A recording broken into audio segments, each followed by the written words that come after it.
Hey my beauties, welcome to my channel. আজকে আমি একটা রেসিপি শেয়ার করছি। এর জন্য লাগবে সোপড সয়াবিন, পেঁয়াজ কুচি, টুকরো করা আলু, এলাচ, শুকনো লঙ্কা, চিনি এবং অল্প আদা রসুন কুচি। এরপর সাধারণ যে মশলা লাগে, যেমন হলুদ গুঁড়ো, লঙ্কা গুঁড়ো, নুন, গরম মশলা গুঁড়ো এটসেট্রা। এরপর একটা কড়াই বসিয়ে দিলাম গ্যাসে। কড়াইটা যখন গরম হয়ে যাবে তখন ওর মধ্যে আমি অল্প করে তেল দেব, এবং তেলটা যখন গরম হয়ে যাবে এর মধ্যে আমি সয়াবিনগুলো ঢেলে দেব। আরেকটা কথা বলে রাখি বন্ধুরা, যখন সয়াবিনটা সোকড করবেন তখন অল্প নুন দিয়ে সোকড করবেন, তাহলে কি হবে, সয়াবিনটা ভালোভাবে ওই নুনটাকে অ্যাবজর্ব করে নেবে। এখন আমি সয়াবিনটা দিয়ে দেব কড়াইয়ের মধ্যে, এবং অল্প নুন, হলুদ এবং লঙ্কা গুঁড়ো দিয়ে ভালো করে ভেজে নেব।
এবার সয়াবিনটা ভাজা হয়ে গেলে এটিকে একটা অন্য পাত্রে তুলে নেব। এবার কড়াইতে আরো একটু তেল দিয়ে দেব, এবং তেলটা গরম হয়ে গেলে এর মধ্যে এলাচ এবং শুকনো লঙ্কা দিয়ে দেব। আমার এই কুকিং ভিডিওটা আমি শুট করেছিলাম আমার এমএসসি চলাকালে, যখন আমি রেন্টাল রুমে ছিলাম নরেন্দ্রপুর, তখন আমি এটা বানিয়েছিলাম। একদিন খুব বোর হচ্ছিলাম যে কি করব বা কি রান্না করবো এরকম ভাবতে পারছিলাম না। তখন আমি ভাবলাম কিছু একটা পোলাও টাইপ কিছু বানিয়ে নেওয়া যাক, তো আমি এটা বানিয়েছিলাম তখন।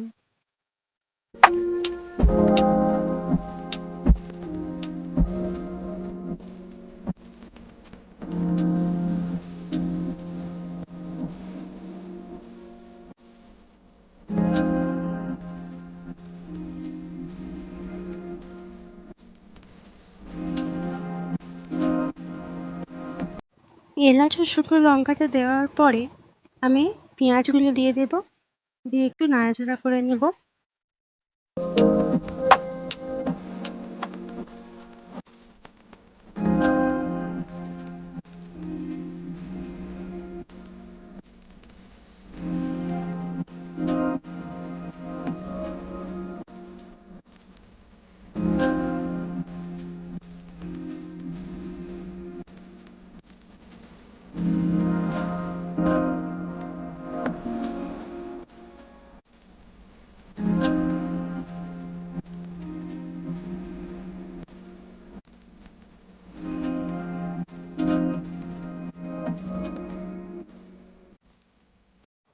পেঁয়াজগুলো একটু লাল লাল হয়ে গেলে এর মধ্যে ওই আদা রসুনের পেস্টটা দিয়ে দেব, দিয়ে আরো একটু নাড়াচাড়া করব।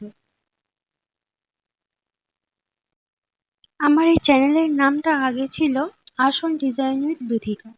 এখানে আমি আগে লকডাউনে খুলেছিলাম এই চ্যানেলটা, তখন আমি এখানে বিভিন্ন রকম আসনের ডিজাইন শেয়ার করতাম।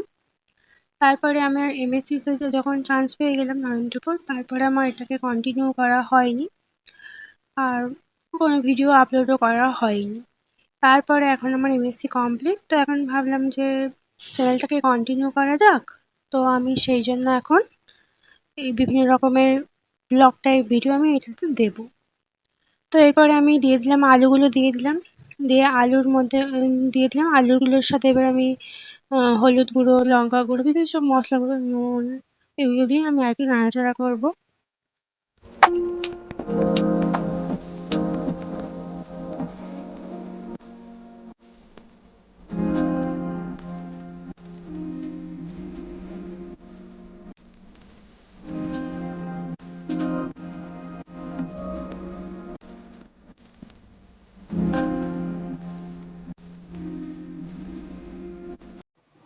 যখন আলুগুলো একটু ভাজা ভাজা হয়ে এসছে, এই সময় আমি সব না, যেগুলো ভেজে রেখেছিলাম ওই সয়াবিনগুলো আমি দিয়ে দেবো, দিয়ে আর একটু নাড়াচাড়া করবো। এই রেসিপিটাতে আরো জিরে গুঁড়ো, ধনে গুঁড়ো এই সমস্ত মশলা ইউজ করলে আরো ভালো লাগবে। অথবা ঘি আমার কাছে ছিল না, আমি তো মানে রেন্টাল রুমে ছিলাম, আমার কাছে হাফ জিনিস ছিল না, তো যা যেটুকু ছিল সেটুকু দিয়ে বানিয়েছিলাম। যদি আপনারা বানান তাহলে এই সমস্ত সমস্ত রকম মশলা ঘি দিয়ে বানাবেন, খুব ভালো লাগবে। তাছাড়া আমার কাছে গরম মশলার দিক থেকে মিষ্টি কাঠ ছিল না, তারপর লবঙ্গ ছিল না, এগুলো কিছু ছিল না, যেটুকু ছিল ওইটুকু দিয়ে বানিয়েছি। তো এরপর চালগুলো দিয়ে দিয়েছি, চালগুলো একটু ভিজিয়ে রেখেছিলাম। আর আর একটা কথা বলে রাখি, এটা আমার দেরাদুন রাইস নয়, দেরাদুন রাইস হলে আরো ভালো হয়। এটা আমার এমনি ঘরের চাল, বাড়ি থেকে নিয়ে গেছিলাম, তো সেই চাল দিয়ে আমি বানিয়েছিলাম। মানে হঠাৎই ইচ্ছা হয়েছিল, সেই জন্য বানিয়ে ফেলেছিলাম। এবার চাল দুটো একটু নাড়াচাড়া করে নিয়ে এটাকে আমি প্রেসার কুকারে শিফট করে দেবো।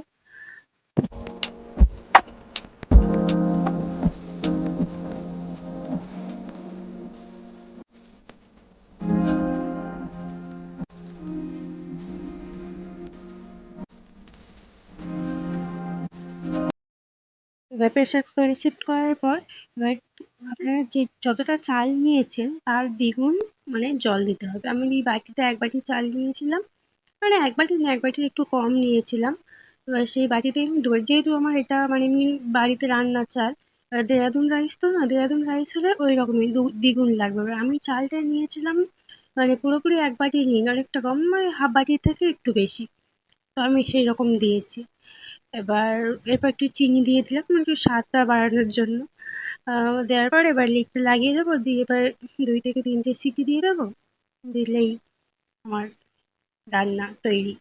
আমি কি বানিয়েছি আমি জানি না। এবার পোলাও বানাতে গিয়েছি, পোলাও, তেহেরি এইরকম ভিডিও দেখছিলাম মানে মোবাইলে, ইউটিউবে।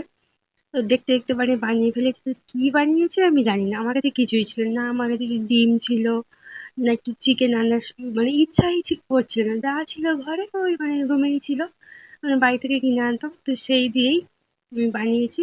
এবার কিন্তু যাই করি না কেন খুব সুন্দর হয়েছিল। আমি আপনারা দেখবেন আমি কেমন রিয়াকশনটা দিয়েছি যে খুব সুন্দর হয়েছে, দেখুন। আমার তো খুব হাসি লাগে এটা দেখলে। এই খেলাম, ওই রিয়াকশনটা দেখুন। ওয়াও, খুব সুন্দর।